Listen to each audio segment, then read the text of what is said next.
Hey class, we're reviewing Frankenstein chapter 12, Frankenstein by Mary Shelley. Always give credit where credit is due. Chapter 12, it's kind of a small chapter, so hopefully I can get through this without going on for too long. It's one of those character development, a little bit of introduction to the characters where the creature is actually telling you and revealing how he became good. Okay, so the beginning of his life, it's like, how did he become a good person if he has gone bad, which, foreshadowing, we don't know yet, right? For sure. So in chapter 12, he is revealing, remember this is happening as he's telling Victor at the top of the mountain what he's been doing. So he said, here I am in my hovel, which is the little shack that is next to a cottage. And in this shack, he's watching through the window the cottagers go about their daily activities. He is learning like how to stay out of sight because the people in the town had treated him so badly, and so now he's afraid to come in contact with people, so he's really trying to stay out of sight because he doesn't want that reaction again. What he learns in the paragraph that starts, they were not entirely happy. This writing of Mary Shelley is brilliant because she's trying to explain advanced concepts and emotions and situations through the eyes of someone who has just been created, so in a childlike and simple way. And so the creature is talking about, they're not happy, and I see them crying, and I see their behavior, but I don't understand why they are acting this way. He says, they're lovely. I see no cause for their unhappiness, but I was deeply affected by it. So he's sad that they are sad. So think about, that's empathy. He feels for them. So that's a good characteristic. It's a good human characteristic to have empathy for others. And he says, I, an imperfect and solitary being, should be wretched. Like, I should be wretched, but they should be happy. Why are they unhappy?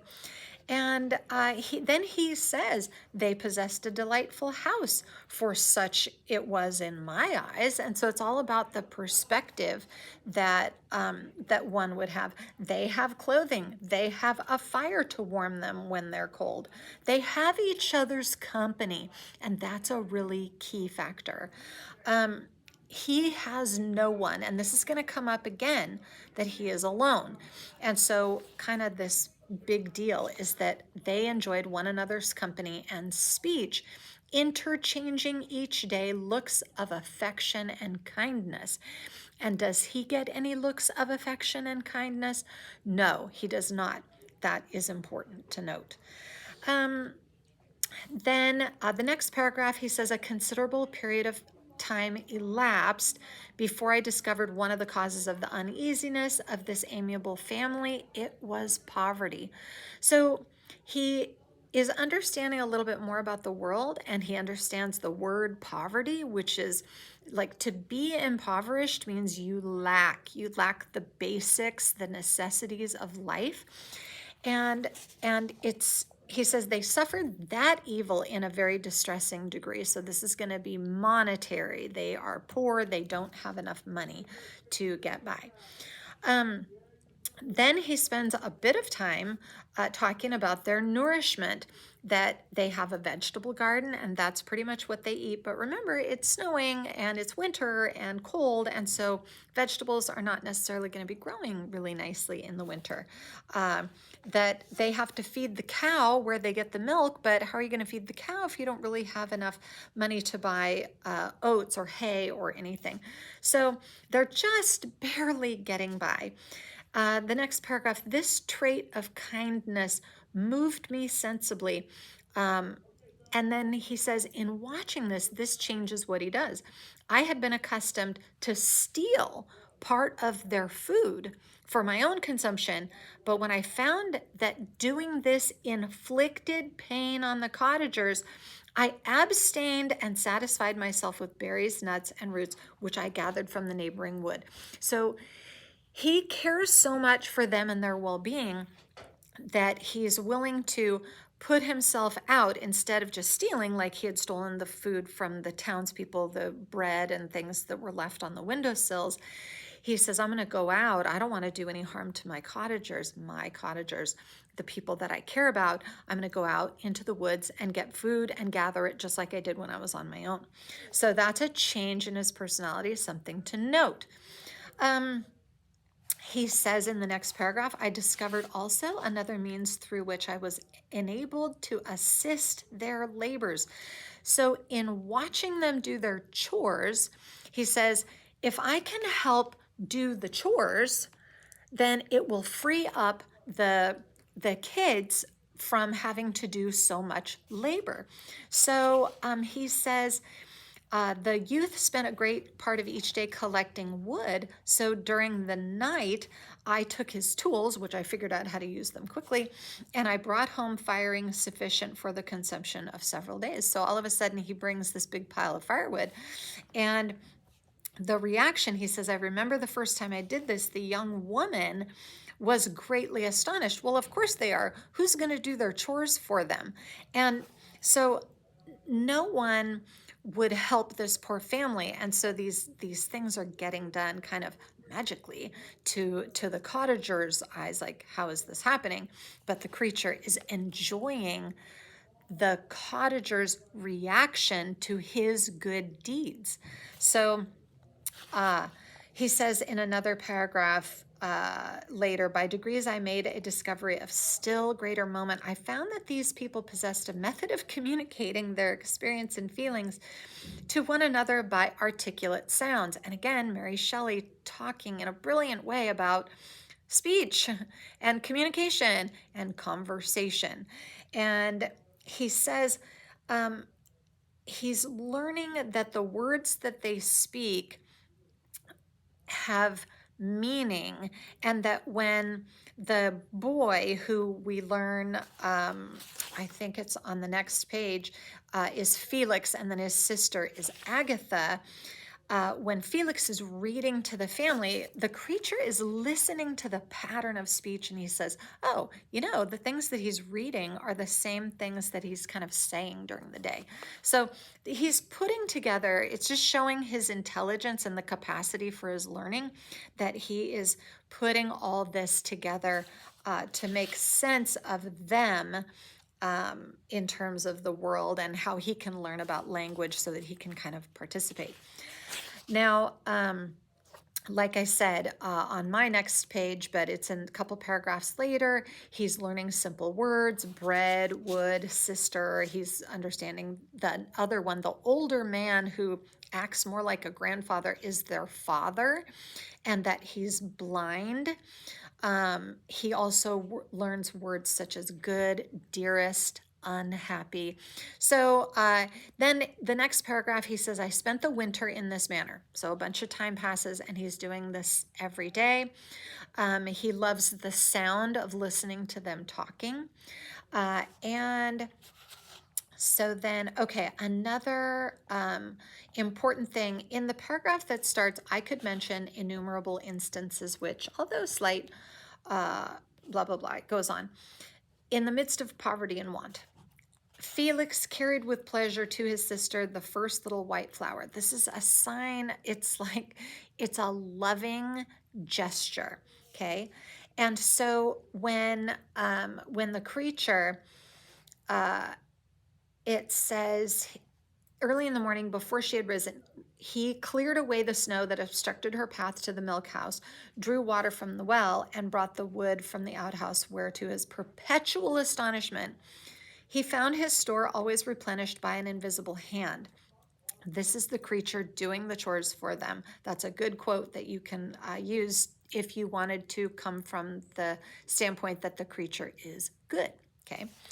Then this reading, had puzzled me extremely at first, top of the next paragraph.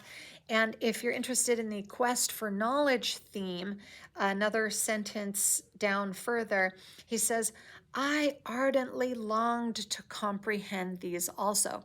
So in the same way that Robert Walton is really driven to learn more about the North Pole, and in the same way that Victor has this intense desire to quench his thirst for the sciences, and in the beginning when he was trying to build the creature for the creation and the study of life, the creature also has an intense desire to be able to communicate with the people that he's watching. He's learning that people aren't all bad, because his initial experiences with the people when they're chasing him and fainting and screaming and running, that was everything that he got in the beginning. And now he's like, oh my gosh, I'm witnessing day after day and month after month these loving relationships. And so it's really important to see how he is changing as a character. So he goes on a little bit more in that paragraph that he wants to understand the sounds and the signs. It means he wants to learn to read, but he's like, how am I going to do that? Then another little bit that's kind of important, he says, I longed to discover myself to the cottagers. That means he wants to introduce himself. He wants to be discovered. He wants them to find him, but he's afraid of their reaction. And then he even, to the appearance theme, okay? His outward appearance horrifies people. No one has given him a chance to speak at all. They look at him and run. They look at him and scream. They look at him and throw things. And he sees it in the next paragraph. I had admired the perfect forms of my cottagers, their grace, beauty, and delicate complexions. But how was I terrified when I viewed myself in a transparent pool? So it's a painful recognition of just how different he looks. He's been looking upon them for many months, and then he sees himself and he's horrified. So he sees that as he says at the end, alas, I did not yet entirely know the fatal effects of this miserable deformity. And so he's like, I look really scary. And so people are going to judge me, and he has to be cautious of it. So really important part there. That's a lot of the appearance theme. The sun becomes warmer. He gets into his kind of a pattern. He looks at the food. The food was coarse but wholesome. The old man leaning on his son. They walk each day. And then he talks more about his uniform life in the hovel, and he's just kind of doing the same things over and over. In the end of that next paragraph, he says, I afterwards found that these labors performed by an invisible hand, that's him, greatly astonished them, and once or twice I heard them on these occasions utter the words, good spirit. They're attributing that to the creature. They don't know it's him. They're just saying it's a good spirit, and wonderful. So now he's learning about, all these good things. But I did not then understand the signification of these terms. It says in the next paragraph, basically he's understanding how to do good for others. He says, I was inquisitive to know why Felix appeared so miserable and Agatha so sad. I thought, and then he even says, foolish wretch, about himself, that it might be in my power to restore happiness to these deserving people. He has hope. He has hope, just like any human.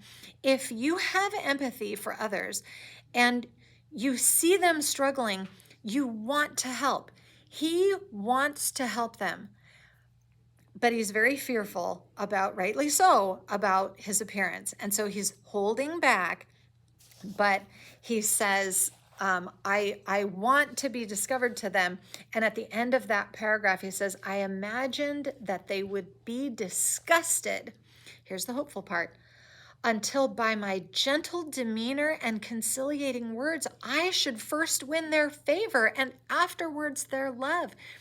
He thinks, and he is envisioning a future where, because he knows he's good, he's going to be able to talk with them first and say, hey, I've been doing these good things for you, and would you kindly listen to me? And maybe we can be friends. And this is his hope and his dream and his wish for the future. So just like anybody else wanting to wish and hope for good things for their future, he is wishing for something good in his future too. And those thoughts in the next paragraph, these thoughts exhilarated me and led me to apply with fresh ardor to the acquiring the art of language. I can't talk to them until I can speak and communicate clearly. So that is how the chapter ends. He is really hopeful and really dedicated to learning language so that he can communicate with them. And remember, he is communicating with Victor right now at the top of the mountain, this whole story. So we know that he did learn it, but you'll have to wait and find out what happens next for chapter 13. So we'll see you on the next one. Don't forget to click to subscribe, by the way. Thanks. Bye.